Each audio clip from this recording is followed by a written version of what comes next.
Hi guys, welcome back to my channel. Today we'll be making a 4-row vegetable soup. My name is Grace Isaac. Yes, I am married to a Nigerian Oyinbo man, and that is a story for another day. But you can see we'll be using palm oil. I have my shrimp, I have my spinach, and those are my seasonings, and I have my fish. And I will be using this cow feet also. I have boiled it, and I will show you how I did that in another video. The next thing you want to do is to put your pot on the stove and let it dry. Once the pot has dried off, then you want to add your oil. I will be using palm oil to cook this vegetable soup today, and you will just see how I make my very small vegetable, and it turns out really good. You will see this vegetable was really tasty. So once you add your palm oil, that's the pepper I'll be using. Just like I said, I'm only making something small, and I'm adding my garlic. So the next thing you want to do to your palm oil is to add a little bit of onions. I just like to fry my onions a little bit in the palm oil for about 30 seconds.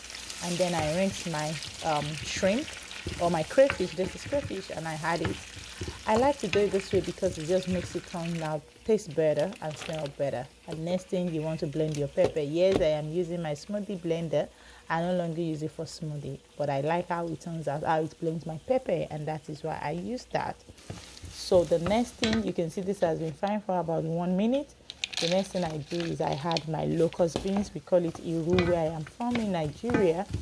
You had your locust beans, you stir together, or your iru, or whatever you call it, wherever you're from, and then you stir it together. You let it sit for about 30 seconds, and after this is done, I add my pepper. You can see how my pepper is blended. I don't like to use the bigger blender; it's just too smooth for my liking, so I use this. So I add my pepper to it, and you stir it together. At this point, this sauce on the stove is already tasting or smelling really fancy at this point. I was loving the smell at this point, and you want to try it this way, especially when you fry the oil, when you fry the crayfish, I mean. So the next thing is I had my cow feet. Yes, I have boiled this cow feet, and I'll make another video on how I boil my cow feet and still get like the stock to taste really good.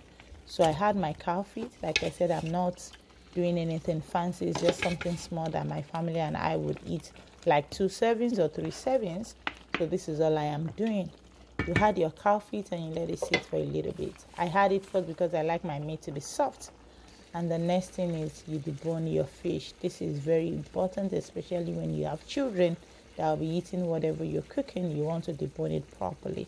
So I will be deboning my fish. And like I said, guys, this is all I am doing. So you want to make sure you do it well. And at this moment, if you haven't subscribed to this channel, oh my goodness, you don't even know what you're missing. Yeah, please guys, subscribe. I do really appreciate every one of you that subscribe. Please subscribe and let's move this channel forward together. Now that my fish is properly deboned, you want to add it to your sauce on the stove. This has been cooking for about 5 minutes. Then you want to add the fish. You add a fish and you stir it together. You can see that I've not had any seasoning yet. You want to do all this first. Add everything you want to add first before you add any seasoning. That is when you don't have your food don't turn out too salty. So I am adding that vegetable seasoning, and then I got this roasted garlic. I would list out the stores where I buy my seasoning from, and then my maggi, and I'll post it in my next video, or I'll put it in the subscription box below. So it's just my roasted garlic it's roasted garlic, salt, and rosemary. Then my knorr maggi and my vegetable. It's called vegetable. I think it's like tomato and the other seasoning that I added to it. I don't really use salt, and that is why you really would not see salt in this video. But then remember, the other seasoning had a little bit of salt in it. So the next thing is our vegetable. You want to rinse it properly and drain the water, then you add it here. For at this point, this sauce is already tasting really good. I told my husband this is one of the best stuff I've made so far. I don't know, for one reason, whenever you plan to do like the little food, something you want to eat one time, they turn out really good for one reason, and this is one of that example. So Yeah, our efo is almost ready. This is looking so good, guys. I don't know if you see what I'm talking about, but this looks really, really good. You can see that we don't have anything fancy in it, but it is still looking really good, and it tastes even better than it's looking. So guys, this is the video on how I make my pho. I hope you have enjoyed it.